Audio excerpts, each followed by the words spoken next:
this man lying here was a... Leo ni kushika handball kila siku. Sasa kama hii drama yote tumeona ngumu zaidi. Kwa hayo mengi nasema asanteni sana na Mungu amlaze George mahali pema peponi. Asante, thank you, SG Sifuna.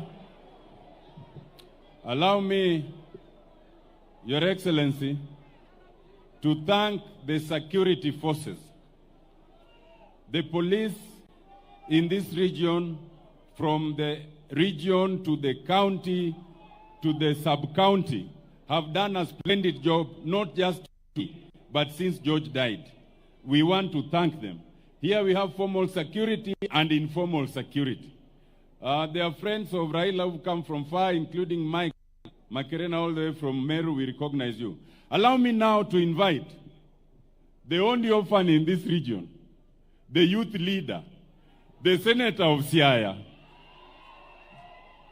Honorable Dr. Odinga, to come and render his eulogy. Iluongeni Atar.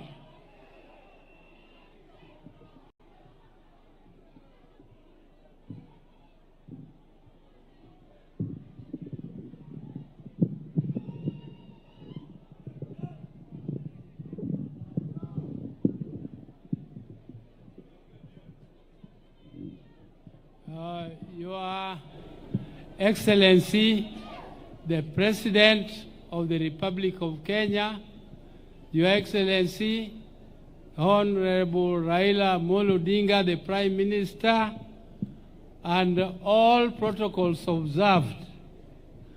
I have sat for a long time, so I don't want to speak much. What I want to say is that this man lying here was a very, very great man. Because I can tell you, the man he was taking care of, called Raila Odinga, is not a very easy person to take care of. He is not a very easy person to take care of. I can tell you as his elder brother, Raila is very tough. And he likes discipline. He likes discipline, and I can assure you that if you are around him and you are not disciplined, his left hand is very fast and you will not take long around him. You will not take long around him. And George, who is lying here, was my friend. I knew him in 1992 when he was in the Ajip house with my dad.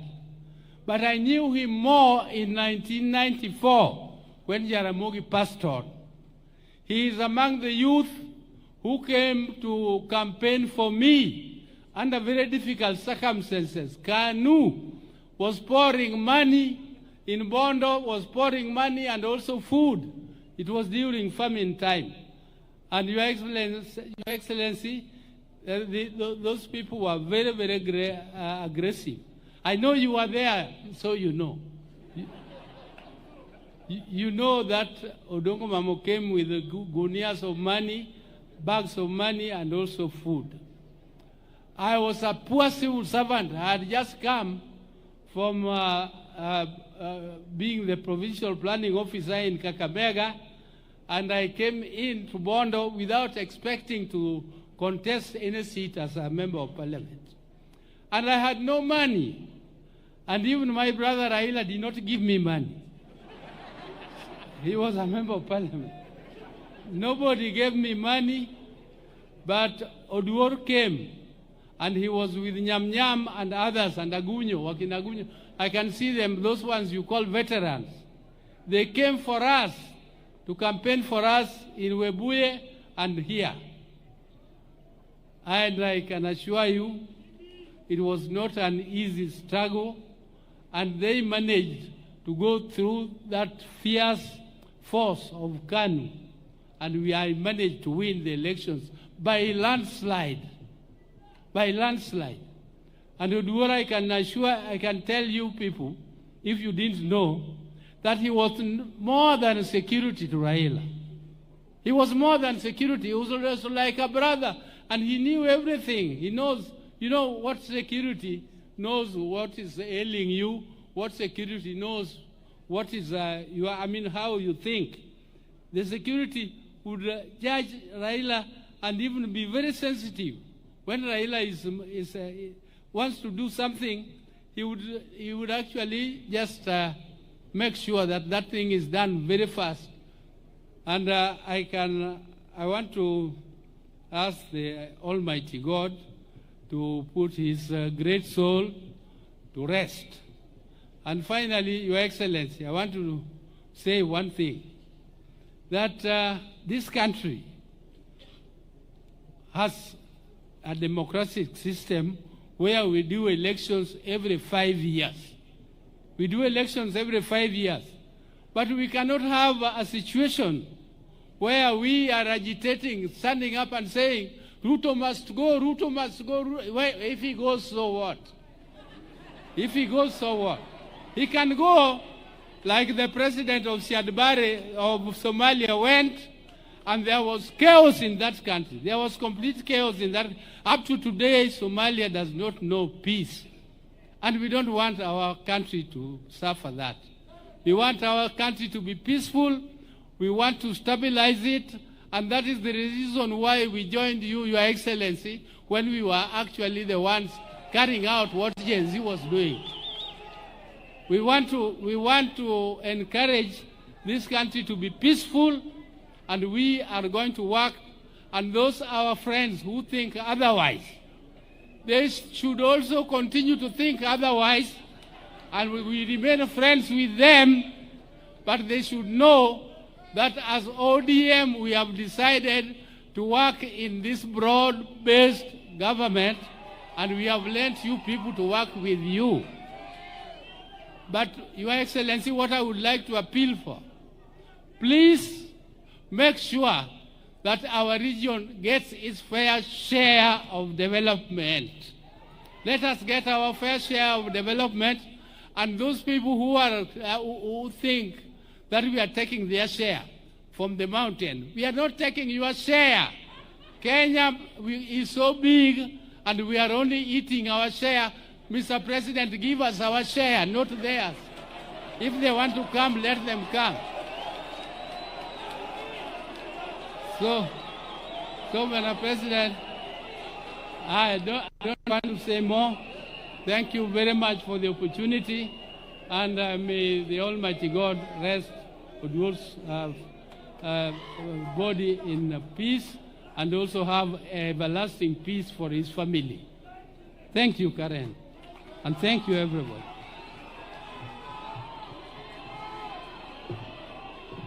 The only orphan in East and Central Africa has spoken. Thank you, Dr. Buru. On behalf of all the workers in the Republic of Kenya, allow me to invite the Secretary General of KOTU, Francis Atwoli, to say a word.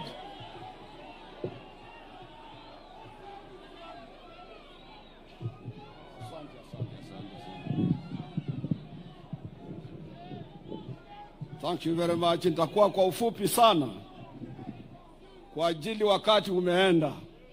Rais na mheshimiwa shemegi yangu the Right Honorable Raila Odinga na waheshimiwa wote, mimi nataka kuwa kwa ufupi sana. Jambo la kwanza, nataka kushukuru wewe kwa kupata time kuja kwa mazishi ya George. Mimi nimepata nafasi ya kuserve presidents wa Kenya wote since independence. Nimeona serikali ya Kenyatta, mzee founding father of this nation. Nimeona serikali ya Moi, baada tulikaa naye 24 years.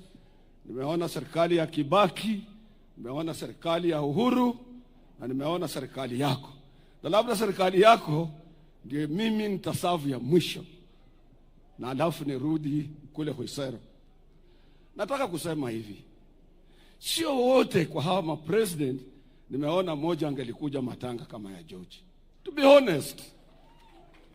honest with you, I want to thank you very much for that.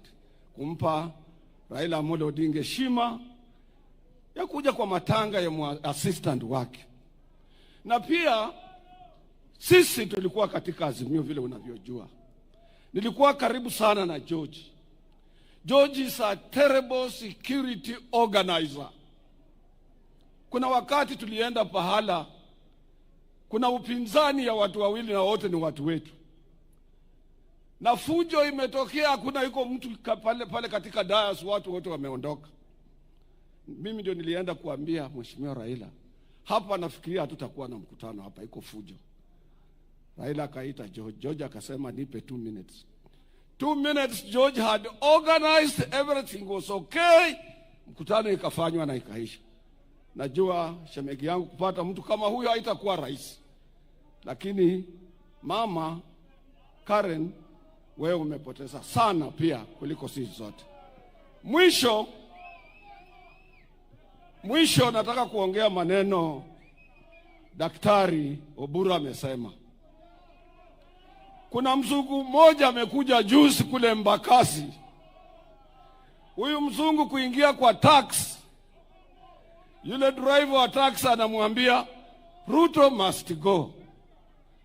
Ruto must go. Mzungu anamuuliza, me am a businessman, I've come here, I have a chemical branch of my organization. Where do you want me to go? Because mzungu hajui ni yeye anaambiwa he must go. Mimi nataka kuuliza wa Kenya, wacha tujaribu kuwa patriotic. Tupende nchi hii. Maneno ikiharibika katika, na mimi nataka kushukuru shemegi yangu Raila Amolo Odinga. Kufanya kazi na serikali sio kusema you have compromised your principles. Nchi hii ni kubwa.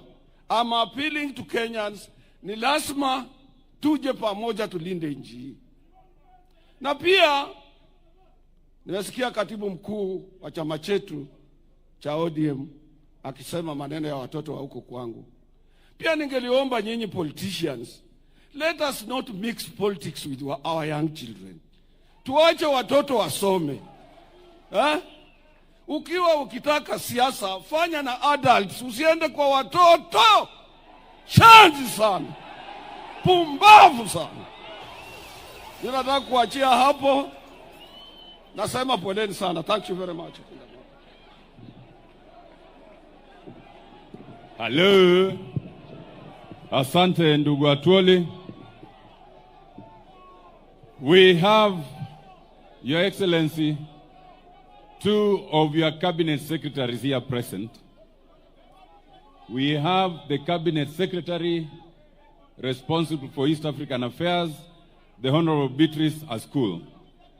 And we have the cabinet secretary responsible for energy from our very own country, the Honorable Opiyo Wandayi.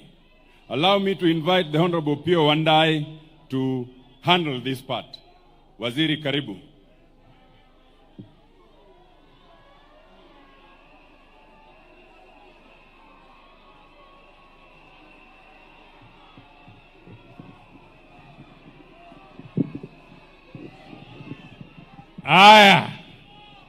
Your Excellency, the President, Daktari William Samoei Ruto, na hiyo mvua ni ishara ya baraka kubwa sana. Your Excellency, Prime Minister Raila Amolo Odinga, Mama Karen, and fellow mourners, I will be extremely brief. But before I proceed, allow me to introduce my sister, the Cabinet Secretary for East Africa Community, ASAL, and Regional Development, the Honorable Beatrice Askul. Aje tu hapa mbele awasalimie.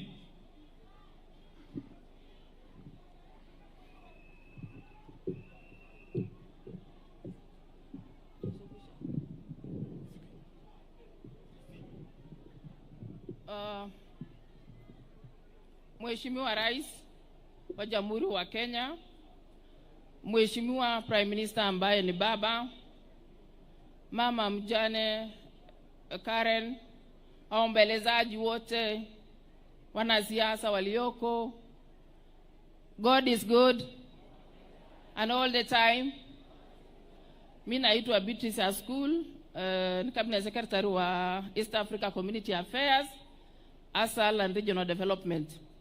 Kwa hivyo niko mahali hapa nikitoka kwa kaunti ya Turkana.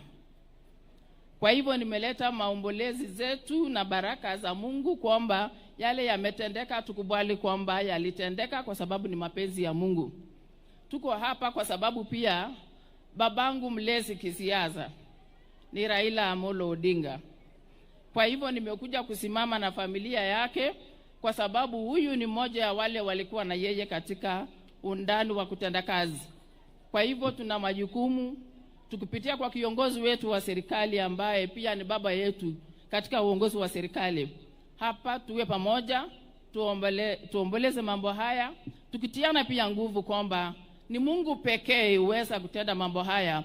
Juu hatuna uwezo kama binadamu, ni mpito ya kila na mmoja. Kwa hivyo watu wa Siaya, Mungu awape nguvu sana, awatie sana nguvu familia yake na watoto ya George. Mimi nilimjua George back 2004. Wakati tulikuja kujua baba Raila Amolo. Na mara kwa mara alikuwa anatuleta karibu. Nakumbuka siku moja wakati baba alikuwa prime minister. Ikawa kwamba kuna mlolongo hapo kupata baba si rahisi. Ikawa kwamba nimekuja na Mheshimiwa Imana kutoka Turkana. Wakati huo nilikuwa secretary general wa chama kwa kaunti. Mheshimiwa Imana alikuwa chama. Ikawa ngumu sisi kupata baba. Ikawa kwamba tumetext message kwa baba kwamba sisi tumetoka Turkana, tulifika hapa saa 3 asubuhi mpaka saa hizi hatujawahi kukupata. Baba alipata hiyo message around saa 5. Na mara moja tulikuwa pale chini kwa reception pale. Tulipata mtu ametumwa mara moja kutuchukua. Na I am assuring you wakati huo mwenye alitumwa ni George. Na tangu George ajue sisi amekuwa akitupatia all the time access wa baba. Ndio nikajua kwamba ni mmoja pia ya wale wanatii sheria za baba kwa watu wake.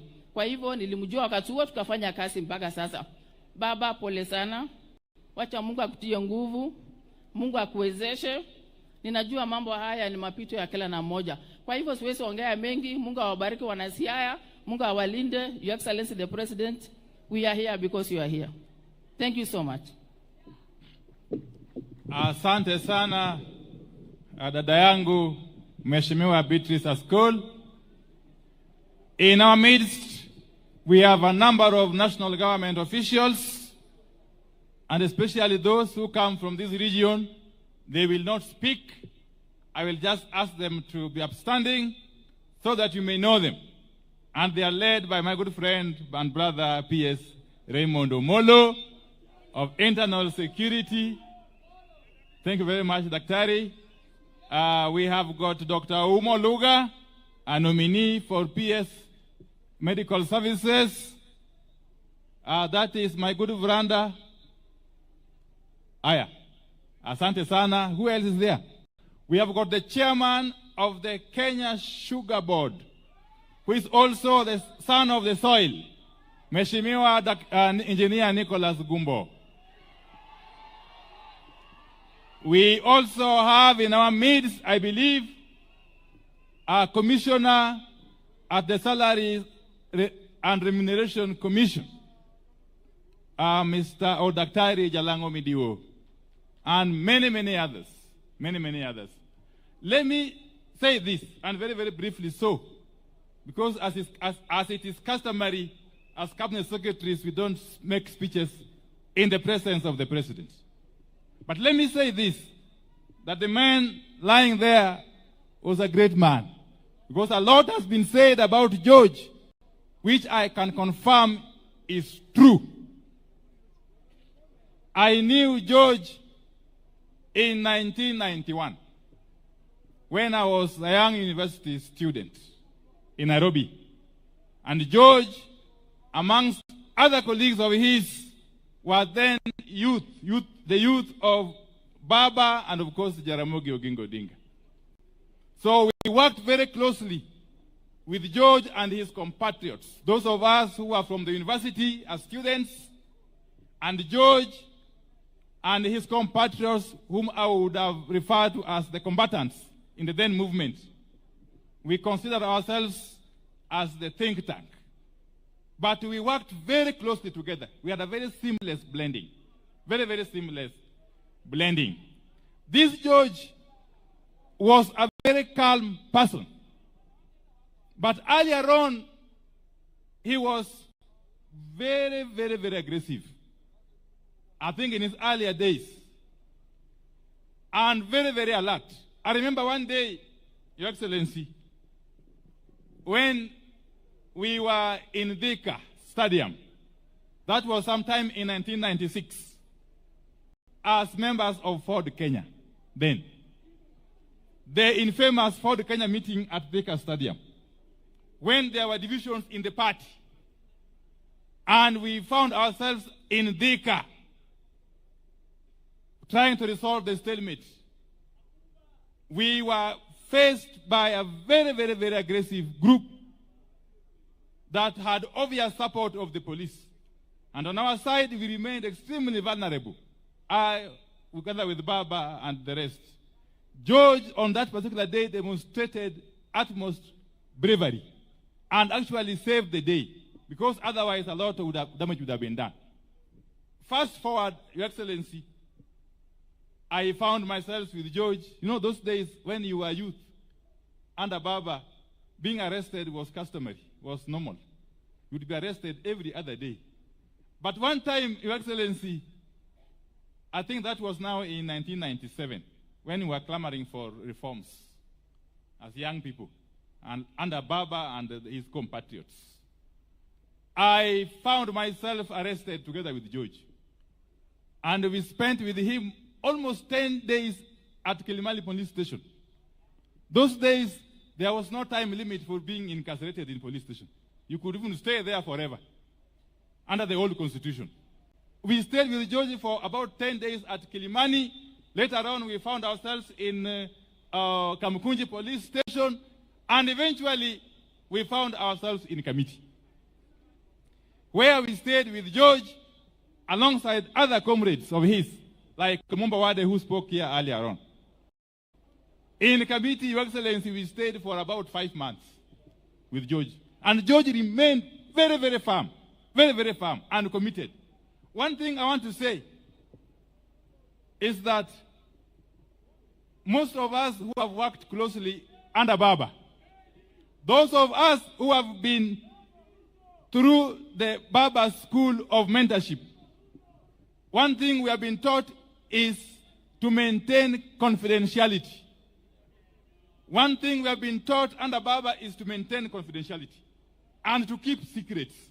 Your Excellency, these days I get surprised when people come out and say, oh, when I was serving, I was called, I was told to do so and so. Oh, when somebody came to meet me, I recorded him. That is something that we cannot do, those of us who have been brought up and mentored by Baba. Because we have been taught that you must maintain confidentiality. You must maintain confidentiality. Your Excellency, let me say this, that as we send off George today, we must appreciate the gains that we have made as a country. As a country. And I must thank Baba Raila Odinga, for accepting to work closely with you, Your Excellency, to unite this country. Your Excellency, where you sit, rest assured that Baba has got our collective mandate as the people of this region to assist you to unite this country. And that from where we sit, Your Excellency, there is no turning back. We have made a decision that we are working with you, and we are doing this to the end. To the end.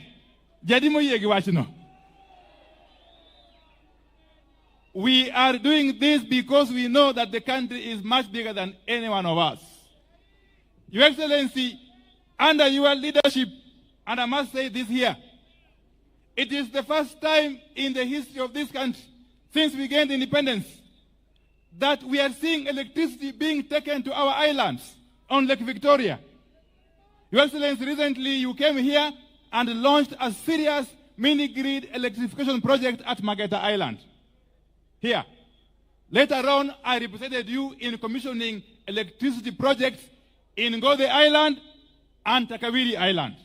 Your Excellency, in this coming budget, we are planning to ensure, working closely with my brother John Mbadi and Mheshimiwa Samatandi, to ensure that we put in place mechanisms to extend electricity to Ndeda Island, to Oyamo Island, and to Sifu Island in Central Sakwa, here in Siaya County. And not to forget that we are also just about to open a tender to take electricity to Kiwa Island and Kibuagi Island in Suba South, Your Excellency.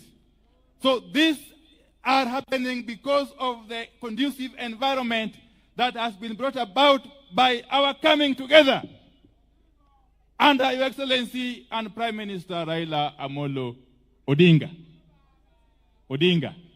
As I conclude, Your Excellency, don't be threatened by anything or anybody. And those who are shouting, Ruto must go, I want to tell you, he is going nowhere. Oh, come on. He is going nowhere as long as Baba Raila Amolo Odinga continues to work with him. And we are all behind him. Your Excellency. Your Excellency, in this region, we are not known to be double speakers. We say what we believe in, and we do what we say. We have said in one accord that we are in this government of yours as a people, and we want to continue in that manner. Kwa hayo na machache, asanteni sana na Mwenyezi Mungu abariki. May George's soul rest in eternal peace. Asanteni sana. Thank you, Waziri Wandai, for those words. You know, my own session is now coming to a close. So allow me on behalf of the people of Rarieda, now that we have the attention of His Excellency the President, to say only 3 things. First of all, Your Excellency, in these grounds where we are mourning George Oduor, but we've been mourning in recent days. In this very school where we are, 2 students lost their lives barely 2 weeks ago when they were on top of a cistern or a pit that sank.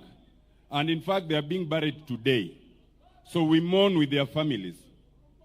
In this very school, Your Excellency, only about a week ago, we had a funeral ceremony for 5 ladies. 5 ladies who lost their lives again just in the local village when they were mining gold. And we appealed, and I've already met the CS in charge of mines, Waziri Joho, and the PS, to ask that they help us enhance the safety in terms of that. Your Excellency, the Ramba school that is mourning requested me to request, and I am merely a servant, that you may find it in your heart that if you want to donate something to this school, their biggest problem is a dining hall. They have many problems, but most of the others I'll deal with. They have a capacity of about 2,500. The dining hall that they have built about 30 years ago can only accommodate 800. Akwayo kutoka kwayo. Secondly, Your Excellency, there's a very small portion of a very small road that was unable to be completed before your time. It is called Akado Kamito Road, just 4.8 kilometers. It has now taken 6 years, just 4.8 kilometers, Your Excellency. We plead that you might find it, not just complete it, but once it gets to a place like Assembly Bay, and you know Assembly Bay, Your Excellency, we've been there with you. When you continue now, past Luak, then you go to the Right Honorable's home. That's 11 kilometers. So we request not that you just complete the 4.8, but you now connect it, so that when you come to visit your friend, the Right Honorable Prime Minister, you can choose not to go through Ndori, but you go through Kalandin. Dakupa Munbe. Lastly, Your Excellency, in affordable housing. Your Excellency, in this constituency, we are yet to get any affordable housing. But I've spoken to PS Hinga, and I've requested that for us here, our top priority is accommodation for students. Rarieda has 5 wards, and each of those wards has a tertiary institution. There's Mahaya Tivet, there's Masala KMTC, there's Agok campus of Jaramogi, there's Bwaja TTC, and lastly, there's Nyakongo campus of the Kisumu National Polytechnic. Our humble request is, may you find it in your heart to prioritize building students' hostels as our form of affordable houses. Secondly, I want to support Honorable Junet, and we want to assure you, Your Excellency, and the Right Honorable Prime Minister, that as one of those who crafted the Constitution, I fully support a situation where we realize the full fruits of devolution. And therefore, if things are stuck in the National Assembly, I will be the first to support Junet to unlock it. But we equally plead with you, Your Excellency, and the Right Honorable Prime Minister, that there's this other thing called CDF, NGCDF. Hii pia msitunyang'anye jameni. Hata ukiangalia hii shule, it is shining courtesy of CDF. I agree that members of parliament have no business involving themselves in the details of CDF, including construction. Lakini at the end of the day, CDF tokonyo kozo konyo. Uye no okonyo kozo kokonyo. Koro CDF to beda and manani, we have to be careful. We ensure that it is restricted to the functions of national government, and the member of parliament has no business dealing with it. Awacho kozo kawacho. Lastly, I want to apologize to you, Your Excellency. Only 2.5 years ago, we were adversaries because as an advocate, counsel, I acted on instructions. I had my client, the Right Honorable Prime Minister, who instructed me through my leader, Senior Counsel, to challenge your win. And we did challenge it, and you know that. And you know, when we are there, we are kind of different. We don't talk the way we are talking here. But the Supreme Court said that was all hot air. And we accepted. So, Your Excellency, we accepted, therefore, because we were saying the government would be Raila Amolo Odinga. But the Supreme Court said the government is William Samoei Ruto. Adir kozo kadir. Therefore, you are the government. I thank you for accommodating our government. And the distinction, therefore, is we are not the government, but we are in government, courtesy of your accommodation. We are in government because we have donated experts like Opio and I to work with you. And we thank you for that. Uwinjo kimawacho kozo kuwinjo. Awacho niya. Kignato wachni wan e sirikal. Like one a sirikal. Uwinja kozo kuwinja. And for that reason, we beg that you give a little leeway to Waziri Wandai, Waziri Mbadi, Waziri Askul, and others. Because in this region, we have suffered for 60 years. So Dr. Buru said that give everyone their due. But you know, if you get 2 children, one who is hungry, you can't give them equal by way of what's called affirmative action. So hata Wandai, Mbadi na wengine wakifanya affirmative action, Your Excellency, uangalie tu na macho ya upole. Awacho kozo kawacho. Allow me now to invite the governor of Siaya, His Excellency James Agri Orengo, to take over from here.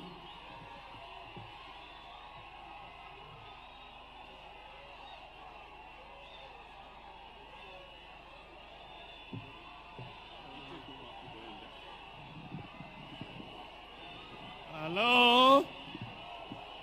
Hello? Hello? Ero kamano. Erokamano. Now we have a very short period and it is raining, so we want to make this bit as quickly as possible. And Your Excellency, the President of the Republic of Kenya, Your Excellency Raila Odinga, Mama Khan and the family and the leadership that are here. Now it is my role to... I'll start by calling upon Honorable Wajakoya, 1 minute only, and then I'll call the governor.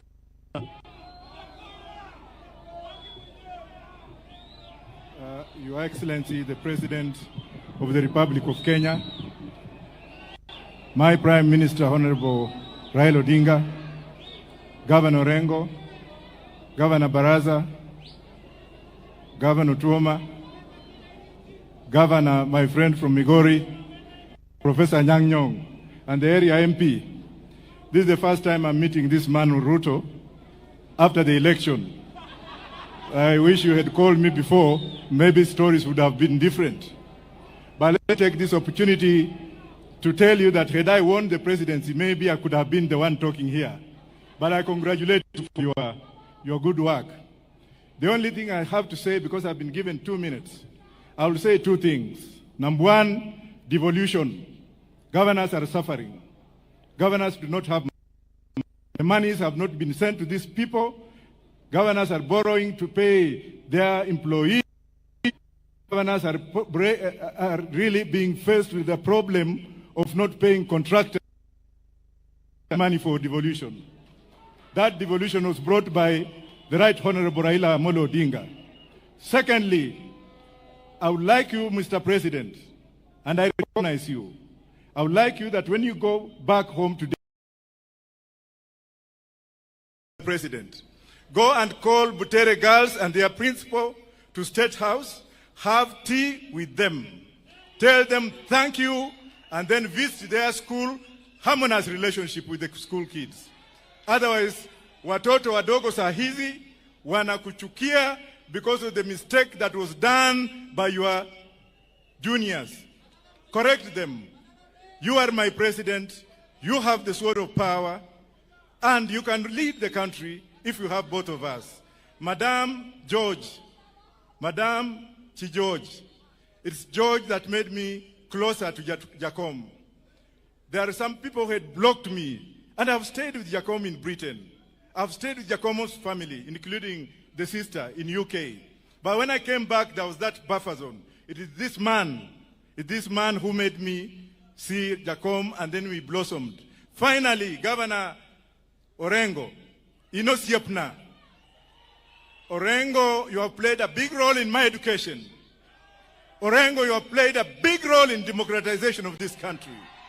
Orengo, you have played a big role in doing what we have. May I take this opportunity to go and sit down to thank Baba. If you did not do what you did, this country would have burned. But we don't want to burn this country, Mr. President. I want you to go and tell Farouk and group, waambia wakai chini. Because this country is bigger than them. You are my president. Then I'll come and have tea with you. Thank you very much.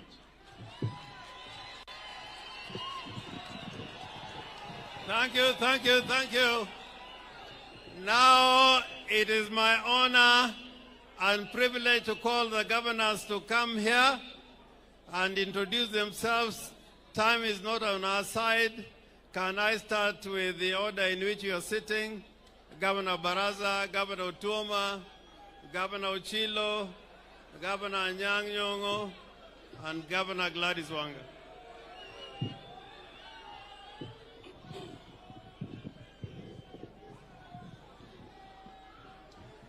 Mheshimiwa Rais wa Jamhuri ya Kenya, Daktari William Samoei Ruto, kinara wetu wa chama cha ODM, Baba Raila Odinga, itifaki zote zikizingatiwa. Bwana asifiwe. Kwanza kabisa, Mheshimiwa Rais, niruhusu nitambue mfalme wa the Wanga Kingdom ambaye kwa hapa, Honorable Peter Nabongo amekuja kuwa na sisi hapa. Pia niruhusu nitambue Kakamega Council of Elders ambao wamekuja hapa kwa siku ya leo kuomboleza ndugu yetu. Wasimame tafadhali, na MCAs wa Kakamega pia msimame, MCA 20. Asante. Kwa niaba ya wana Kakamega wote, mimi nimekuja hapa kuleta pole zetu kwa ndugu yetu na familia ya ndugu yetu George Oduor, ikiongozwa na mama mjane, mama Karen, na pia baba Raila Amolo Odinga. George mimi nilimjua, na tumepoteza jemedari ambaye amedhihirisha wazi ya kwamba as a security wa baba Raila Amolo Odinga, you must be loyal. My brother George apumzike kwa amani. Jambo la pili, Mheshimiwa Rais, mimi nashukuru sana kwa niaba ya wana Kakamega wote vile mlitia mkataba na Raila Amolo Odinga ili tuweze kueneza maendeleo katika gatuzi zote 47. Na leo my brother Junet amesema ya kwamba atakuwa mstari wa mbele kutetea pesa zije katika gatuzi zetu 47. Kwa niaba ya magavana wote, mimi kama mwenyekiti wa kamati ya fedha, nashukuru sana ule mkataba ambao ulitilia mkazo pesa za kuja hapa katika gatuzi 47, shilingi bilioni 450. Na mimi niko na imani ya kwamba wabunge kuwekelea mkono hizo pesa zitakuja hapa. Mwisho kabisa, kwa niaba ya wana Kakamega wote, nataka kusema kwamba sisi tuko imara na tunaunga mkono serikali ya mapana na marefu, yani broad based government. Asanteni sana na Mungu awabariki.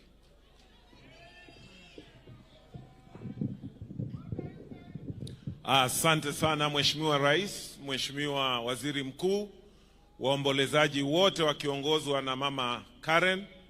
Wacha pia mimi kwa niaba ya watu wa Busia ambao wamekuja hapa, mnaweza simama tu mpunge mkono, najua kuna waheshimiwa wako pale nyuma. Asanteni sana. Hao wote wamekuwa marafiki wa George. Tayari hatuwezi kurudia.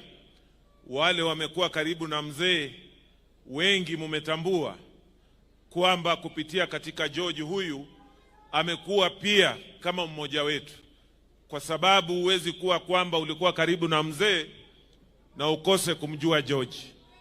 Yetu ya mwisho ya George, kwa mama nitasema tu pole. Mimi pia nimemjua George zaidi ya miaka 20 na kitu, na yangu ya mwisho nakumbuka aliniita tukitoka mambo ya broad based, akaniita kwenda kwa mzee, kwa baba, kwamba kuja hapa kwa baba kidogo baada ya kutia ile sahihi, na nafikiria ndiyo ilikuwa siku yangu ya mwisho. So George, fare thee well, may the Almighty God rest your soul in eternal peace. Ya mwisho, Mheshimiwa Rais, mimi tu pia nitasema, najua nchi yetu inapitia changamoto, lakini wale wazungumzaji ambao wamezungumza hapa, ni majukumu yetu kama viongozi kutatua shida zetu. Hatuwezi kusema kwamba tutazungumzia tu hizi shida ni kama kuna mtu mwingine atakuja kutatua. So vile tumesema kwamba Kenya ni yetu wote, na tukasema kazi ifanywe pamoja, haimaanishi vile watu wamezungumza hapa kusema kwamba ile maadili umekuwa nayo umeitupilia mbali. Ni kusema tu tutaweza eka mikono yetu pamoja vipi so that tuweze kufanya nchi yetu bora kwa sisi wote. So Andai umezungumuza, na mimi nitasema tu, unajua ile mambo iko hapa Siaya ndio iko Busia. Mambo ya ring road ilikuwa almost the last 20 years haijafanywa, na hata ilikuwa imeshawekwa kandarasi. Shida zile za industrialization kule kwetu ndio tuko nazo. So tutatamani tu vile tunafanya kazi pamoja, that let it work for all Kenyans, including us there who are in Busia. Asanteni sana, Mungu awabariki.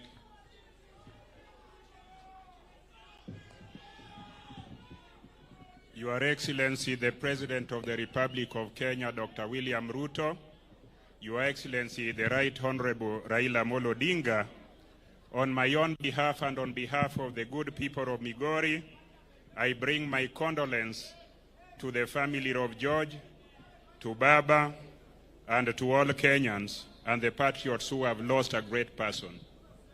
Your Excellency, the President of Kenya, not many people know why Baba is called the People's President. Baba is called the People's President because of the love that the people have for Baba. But the People's President needs security. Security, if the People's President is not the national president, is not given by the state. It is this great person lying here called George that developed the network of civilian securities who always secure Baba. In Migori, where we come from, George had a wide network of young people who are always and will always be protective of Baba. Baba is a true friend, a true security person who is much better than the official security that will always be offered to you. We have come here to support you. We have come here to support all of us. Finally, Baba, hii miujiza mmefanya pamoja na rais wa Kenya called broad-based government. This is the greatest thing. On my part, around when we had KANU, tulikuwa na vita sana. I have been around when we had other parties. This understanding that you have brought and given to us as Kenyans has enabled us to sit everywhere, anywhere, including in funerals, na tulie na tuomboleze kama jamii moja. Continue it, and we hope in 2027 we'll continue like this. May God bless all of us. Asanteni sana.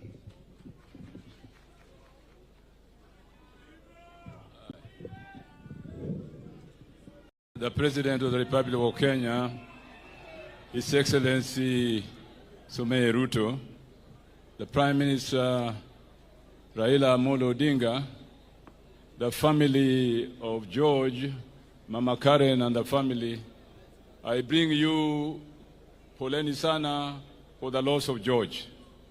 I bring you greetings from Kisumu County and from my wife Dorothy, who could have been here but has another function, who brings condolences to the family. I just want to say two things. George was a gate to reaching the Prime Minister. Maybe it was only me who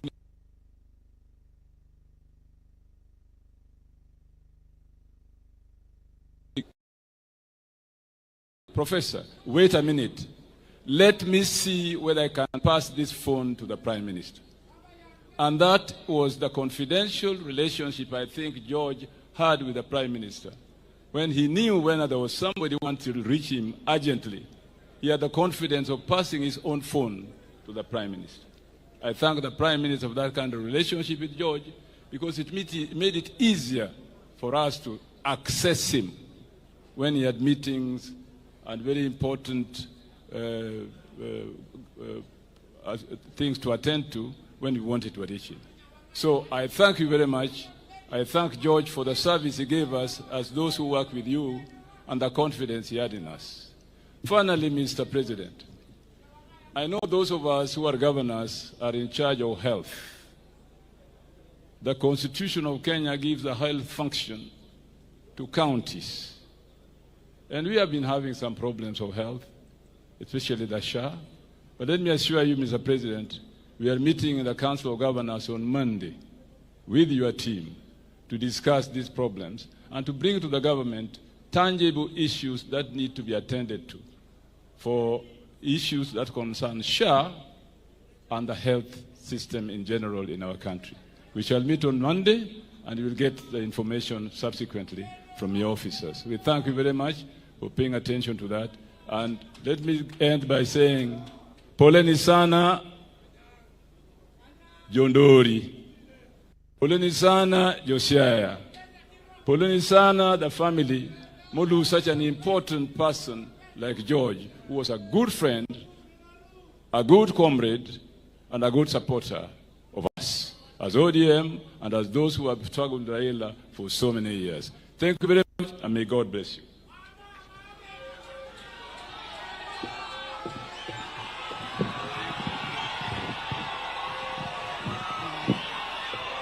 Your Excellency, the President of the Republic of Kenya, Your Excellency, the Prime Minister of the Republic of Kenya, the Church, and the family of the late George Oduor that we are sending off today. Wananchi wapendwa, hamjambo. First, as the national chairman of the ODM party, allow me to recognize all the ODM party officials right from polling station mpaka NEC. Nataka msimame mpunge mkono wale ambao wamechaguliwa katika chama cha ODM. Asanteni, mketi chini. Baba and the entire Jaramogi family, tunasema pole sana for the loss of George. George was distinct and he treated everybody equally. Alikuwa imesemwa sana. Lakini jambo moja ambayo nitaongezea, ambayo labda sijasikia ikisemwa, he was also a very consummate community developer. Mimi nilikuwa governor kule Homa Bay, where Karen comes from. Yeye ni Nyakindu, anaishi huko Suba. The last conversation we had with George ilikuwa kusupport kanisa huko Lambwe kwa family ya kina Karen. He supported the community and community projects. And may God rest his soul in eternal peace. Tarehe 7 mwezi wa 3, sisi wote tulikutana pale KICC. ODM walikuwa hapa, UDA walikuwa pale, na walituzungumzia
You know, President, when you came here the first time, I was the only one who was here.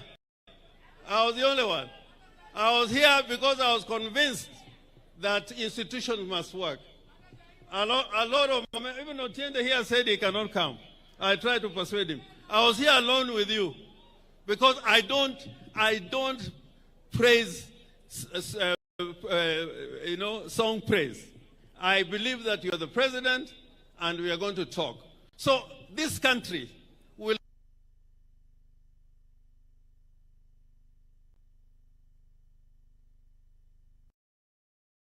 please, when you have something being brought to Siaya, it is a matter of right. It is not being you are being given, it's a matter of right. It's a matter of right. And I cry. When I was in Parliament, I was the only backbencher. I was here with Omamo, I was with Okero, there were other people like Okwanyo, and they used to tell me that you must be in government. All of us cannot be in government. Just fight for your right. Just fight for your right. And you'll have a better country. Asante sana. Kwa hayo machache, I call upon Raila Amolo Odinga to come and speak.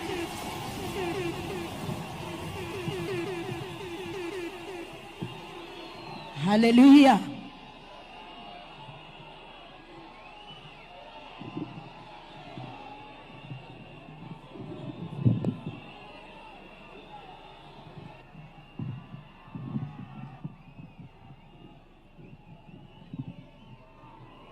Haya, haya, unaweza kuketi.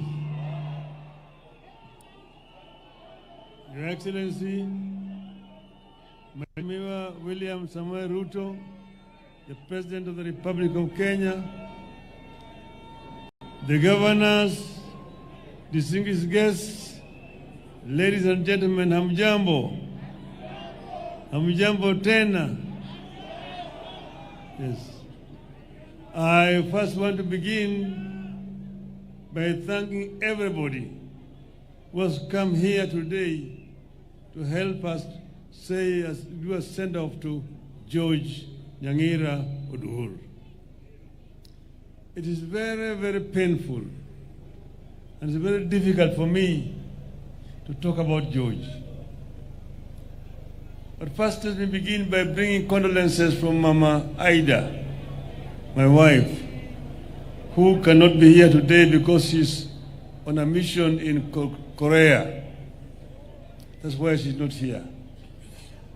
George is a part of our family. And you see, it is now 10 years since we lost our first son, Fidel. And now George is gone. It's so painful indeed. If you say somebody is ready to take a bullet for you, George, I've known few people who can be as committed and dedicated like this young man. We have had, as they have said, a very difficult time. Sometimes George is a very cool person and very intelligent, very observant. You think he's a fool when he's next to you, but he's thinking very deeply. So when he comes and tell you, this place is not safe, let's get out, you must get out very quickly. So it is very painful indeed. George worked for me. He did not work for Jaramogi. Just very briefly, Jaramogi was very briefly around there.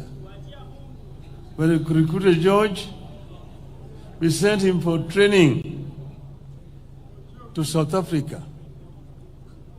And in South Africa he trained and was top of his class as a security officer. You can see his reports. Later on we sent him to Israel. Again, he trained in Israel for 3 months on security. If you look at his reports, very, very, very exemplary. So he was a very highly trained officer. He even trained in the United States. He knows how to sense trouble. He feels it and he wants you. This is going to happen. This is going to happen. So we knew each other so closely, so well with George, and we've traveled around the world with him. Are there 7 continents? We've been with George to 5 continents, except Arctic and Antarctica. We've been all of those places. And he's so familiar with many other things. When you go to a place within a short period of time, he has moved around and he has scouted and know where the danger is. So it is painful. But the other people you've seen here, they call the veterans. Veterans, wasimami. those people there. Hello? Veterans, fungeni mkono. These are the people who have been with us. There's very many. They are battle hardened. Asanteni sana. Ni hao watu ambao wamekuwa pamoja na George throughout all this period of time. So we have lost a son in our family, and we are very sad indeed. Mama Carol here has kept George. She has looked after George very well. George was all the time very smartly dressed when he comes to work. Thanks to Carol. Yeah. So I thank all of you for coming here today. Now today is not my day to make a long speech. I don't want to make a speech. But wacha niseme hivi. Kenya hii iko hapa na itabaki. Dunia ni daima, lakini binadamu haishi dunia daima. Kwa hivyo Kenya ni moja peke yake. Mpaka tulinde Kenya, na vile vile tubadilishe Kenya. Na Kenya italindwa na itabadilishwa na Wakenya, si mtu wengine. Kwa hivyo Wakenya mpaka wasimame pamoja. Yale ambayo hatutaki ni ubaguzi. Ubaguzi ya kijinsia, ubaguzi ya rangi, ubaguzi ya kikabila, ubaguzi ya huyu ni mzee, huyu ni kijana, huyu ni mama, huyu ni mlemavu, hatutaki. Tunataka kuunganisha Kenya wawe kama kitu kimoja. Hiyo ni muhimu sana. Pili, neno yangu ya pili, Junet tayari amesema. Tulipigania kwa nguvu na dhati tupate katiba mpya. Kuna watu wengi ambao walikuwa hawataki katiba mpya. Sana sana walikuwa napinga sana mambo ya ugatuzi. Ugatuzi. Mmoja akatuambia mimi ati watu wengine wanaitwa governors. To govern what? Kwa hivyo ugatuzi ilikuwa na maadui wengi zaidi. Ndio sababu kuna zingine ambayo hatukuweka. Kuna zingine ambazo ziko katika ile bomas ya kwanza draft, lakini haziko katika hii katiba ambayo tuko nayo sasa siku leo. Hii katiba is still work in progress. Lakini ugatuzi ilikuwa muhimu zaidi. But devolution is not working, but devolution is still not working properly. If devolution were allowed to work properly, you will see the fruits of devolution. Go to Germany and see how a devolved system works. Very, very efficient indeed. You know, we did not, for example, devolve education.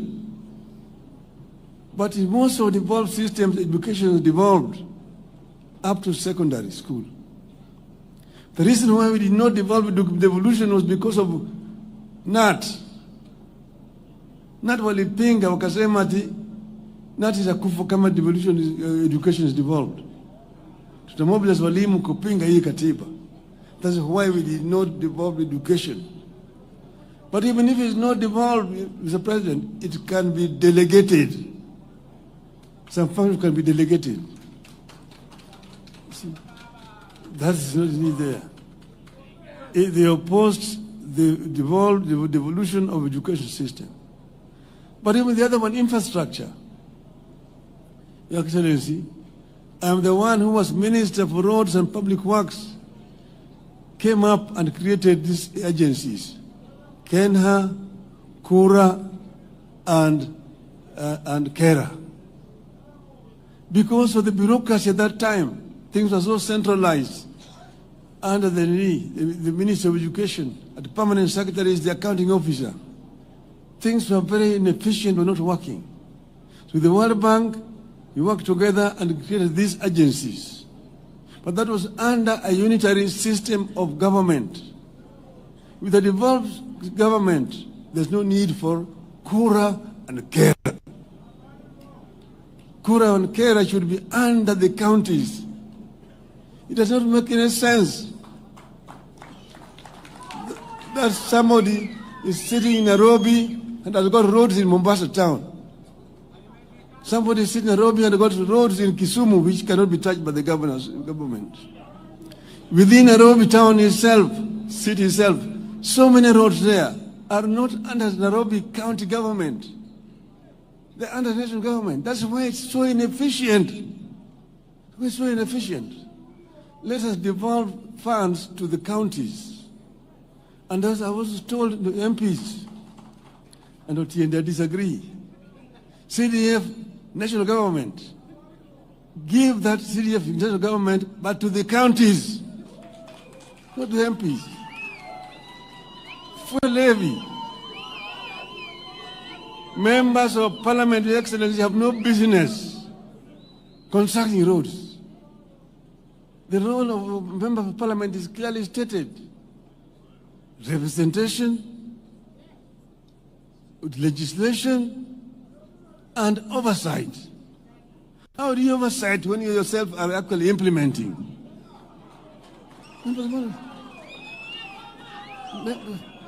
Those funds should go to the counties. And if the governors mess up with those things, then we deal with the governors themselves. But they don't tie the hands of governors. And then MPs go and say, mimi ndio nimejenga barabara hii, pia nimejenga barabara hii, nimejenga shule hii, nimejenga hospitali hii, governor hajafanya chochote. Because the governor has not been given the money. Give the money to the governors. Let devolution work properly. And that's why I say that if they don't do it, we will make it an election subject. Members of Parliament. So that members of Parliament should allow to do their work and then do oversight, which is your constitutional duty. That is what I wanted to say today. I don't want to make a long speech. My brother, Mheshimiwa Rais wa Jamhuri ya Kenya, karibu, ongea na watu wako.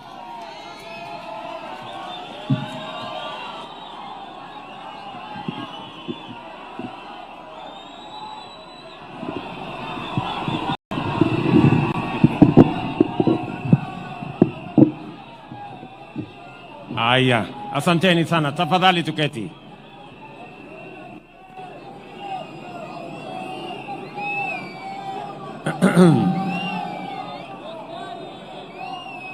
Mama Karen, mjane wa rafiki yetu George Oduor, Mheshimiwa Raila Odinga, kiongozi wetu wa chama ya ODM na Prime Minister wa Republic of Kenya, viongozi wote wengine, wananchi wa hapa Siaya, hamjambo. Amoso uchodurua. Nyasaye ber. Sejete. Bwana Yesu asifiwe. Asanteni sana. Kwanza mimi nataka nichukue nafasi hii on behalf of the government of Kenya and on my own behalf and my family to bring condolences to Mama Karen and the family of George Oduor, a man we have come here to celebrate today. And I have come here not because George is elected in any capacity or wields any public position, but I have come here because George has demonstrated beyond any doubt that he is a Kenyan who has demonstrated competence as a security officer. He has demonstrated competence and integrity as a confidant, and he has shown immeasurable loyalty as a Kenyan patriot entrusted with the security, especially that of the Honorable Raila Odinga.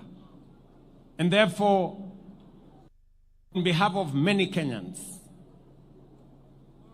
we have come here to celebrate a man, a competent police officer,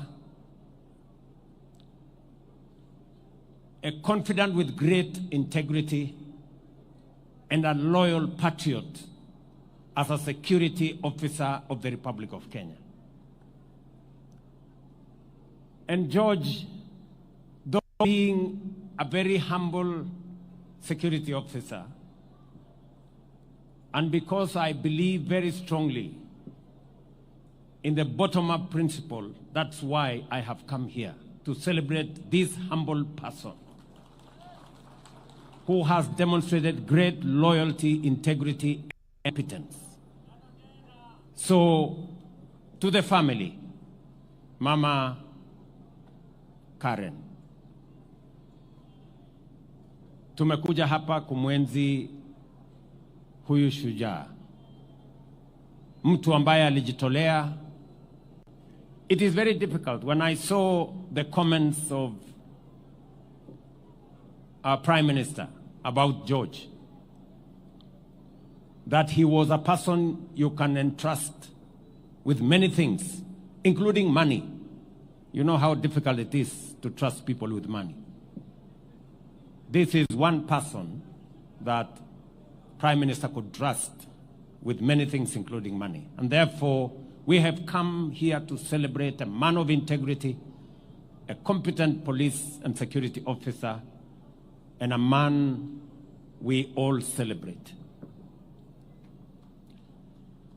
Allow me to use this occasion of George, because I also came to know George as a member of ODM then.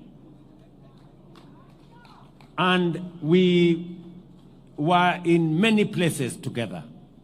And somebody said here, I benefited also from his security services, and that is true.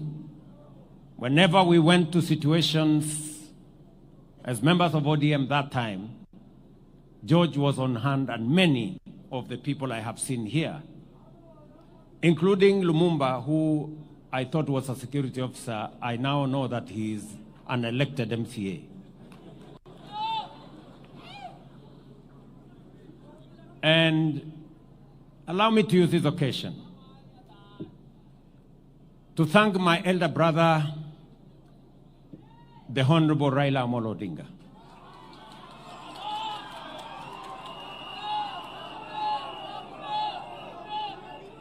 I have come a very long way with the Honorable Raila Odinga.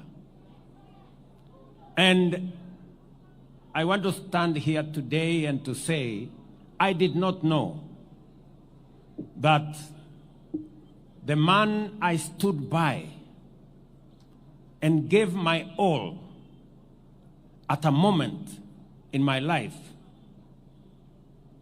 we would eventually become competitors, and that he would eventually come and anchor my leadership. And so, the Honorable Prime Minister, I want to tell you, I am truly grateful that just the same way I stood with you when you needed a man to stand with you, you have equally come to stand with me when I needed a man to stand with me. I am truly grateful. And I want to say this for the avoidance of any doubt, that When Baba here came to stand with me, it was not about him. It was not about his interests. It was not about parochial or sectarian or narrow interest. It was about the greater interest of Kenya. And history is going to judge the Honorable Raila Odinga fairly, that whenever there is an opportunity to stand for the nation, he has always stood for the nation. The Honorable Raila Odinga, I am very, very proud that our paths crossed and we have come this journey together. Let me say this to all of us. In this journey of nation building, everybody has a contribution to make in different ways. I am happy that today I am the leader of this broad-based government that I agreed with my brother Raila Odinga. And broad-based is not about the interests of any one of us. It's not about the interest of Baba here or my personal interest. It's about the interest of 45, 50 million Kenyans. And I will say this without any fear of contradiction, that because of our coming together, because of forging this relationship that has stabilized the country, that has created inclusivity, eliminated the things that divide us, and the negative ethnicity that threatens our country, today we can proudly say our economy is stable. The dollar, which was at 160, is now at 129 shillings. Inflation, which was at 9.6%, is now at 3.5% because we have come together and we are working together. I can proudly say, without fear of any contradiction, that whether it is our electricity, and I am very proud of what Opiyo Wandayi has said. Today, we have resources spread around Kenya. This Siaya alone has 1.2 billion shillings to connect close to 15,000 new households. Something that has not happened before. It has happened under broad-based. Because we are conscious about leaving no part of Kenya behind. I am very proud that in the last 2 weeks, we have released, for the first time, 60 billion shillings to our roads. 4.6 billion has come to this region. And the 9 roads in this Siaya, all the contractors will now go back because we have done what we have done together. And because we have put the country ahead of Raila's interests, of William Ruto's interests. And that is the moment that this country needs. That is the moment that this country needs. We can have the best constitution. We can have the best election. But if we don't have the right psyche and the unity of purpose, ethnicity, division can. And therefore, I want to say to you, my brother Raila Odinga, that what you have done is what has enabled me, even to do what we are doing in our housing, our markets, our infrastructure. And I want to say that our nation, Kenya, has consistently been undermined by division that undermines the national interest. And there is absolutely every reason for us to find it in ourselves how to forge unity for purposes of the nation. Kwa hivyo mimi nataka niseme leo nimekuja hapa kuungana na familia ya ndugu yangu Raila Amolo Odinga. Huyu George ni mtu ambaye alitusaidia, hata na mimi nilifaidika wakati tulikuwa pamoja katika ODM. Na nimesikia Sifuna anaongea na nguvu. Wakati unaongea mambo yangu Sifuna, ujue mimi ndio mwanzilishi wa ODM. So naenda polepole kidogo. Yes. Sisi ndio tulianza hii kitu. Ama namna gani? Na unajua ukinisukuma sana nitaitisha mkutano ya founder members ya ODM. Si ndio? Unajua tukiitisha hiyo mkutano tunaweza kufanyia discipline sisi ambao tulianza chama. Si ndio? So tuendeni mosmos. Ile kitu mimi nataka niwaambie ni kwamba vile ndugu zangu wameongea hapo mbeleni, sio lazima sisi wote tuwe katika ndani ya serikali. Ni kweli. Lakini nani alisema kuna watu wamechaguliwa wawe wanakaa tu nje ya serikali all the time? Kuna mtu alisema kuna watu wamepangiwa kukaa nje ya serikali miaka yote? Hapana. And that is why, tuambiane ukweli, that is why baba na mimi tuliketi chini tukasema it is time for us to work on a formula that brings inclusivity and brings all of us to appreciate that it is not necessary for one to get out for one to be in. Sio lazima mtu atoke ndani ya serikali ndio mwingine aingie. Na ndio tulikataa ile maneno ya wale walikuwa wanatupangia mambo ya shares. Kusema kuna watu permanently wanafaa kukaa nje, ni kupaguliwa miaka yote.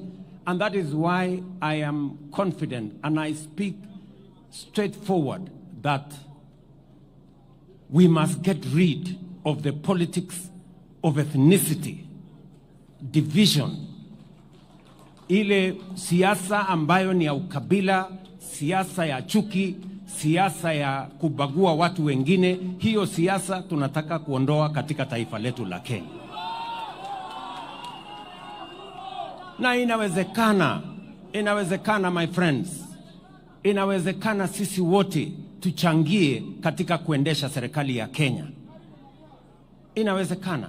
That is why that's what broad-based has taught us. It has taught us that we can be together, that others must not be out for others to be in. We can all be there. Sasa niwaulize, simzee baba yetu hapo Oburu ameongea.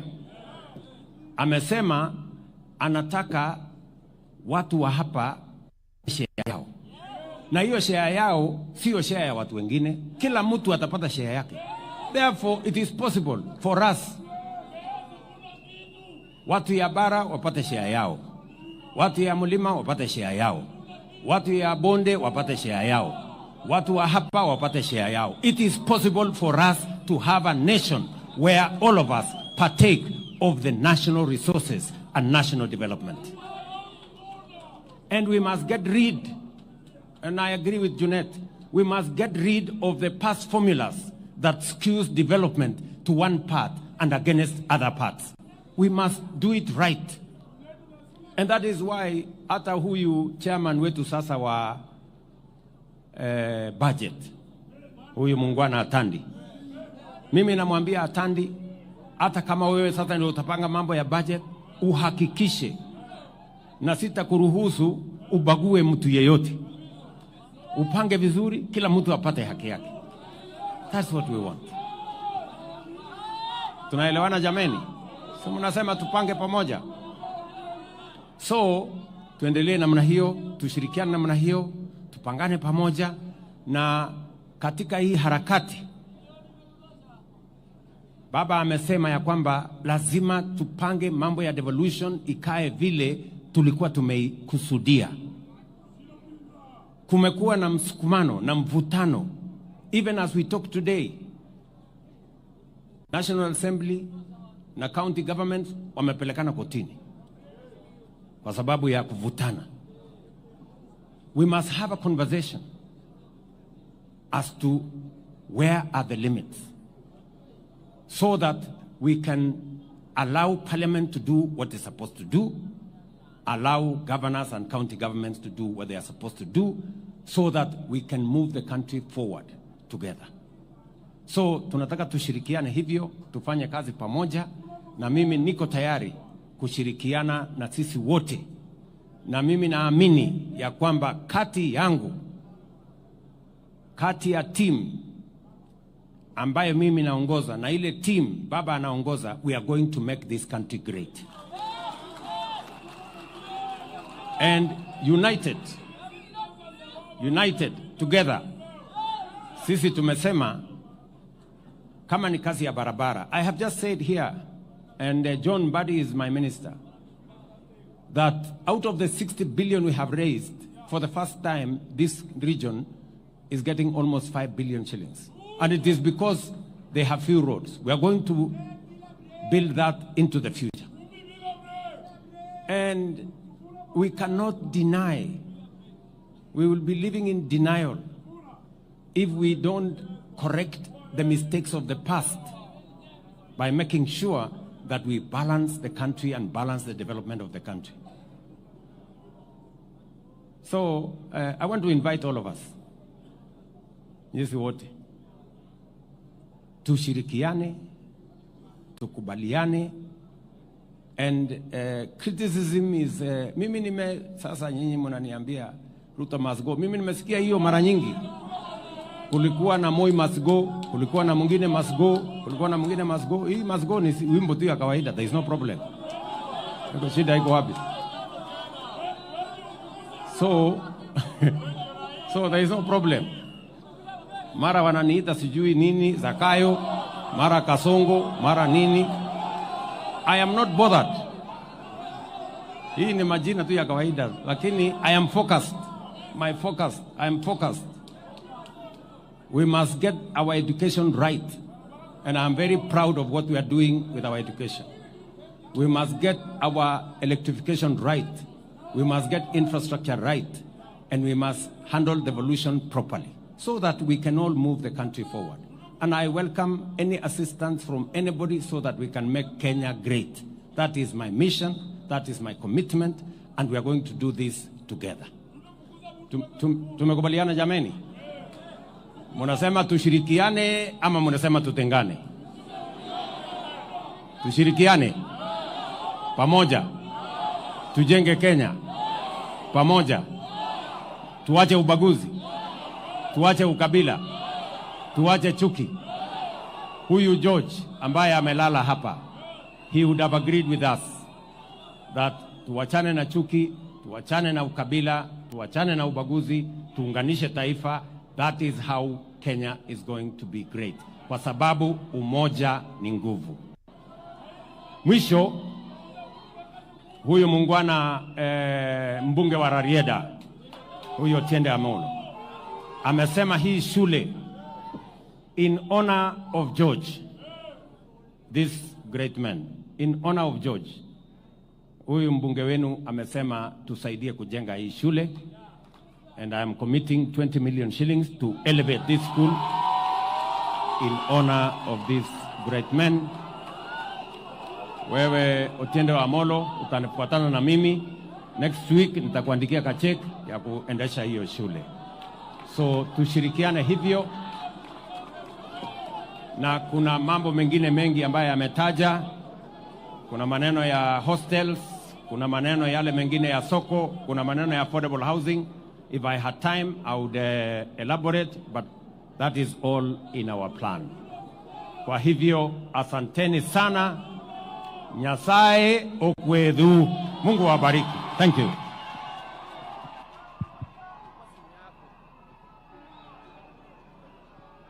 Asante Mheshimiwa Rais kwa hayo. Niombe tuketi. Niombe tuketi. Asante. Kabla tuelekee kumaliza kwa kanisa, Mheshimiwa Otiende, matangazo maalum. Thank you, Your Excellency, the President, for every...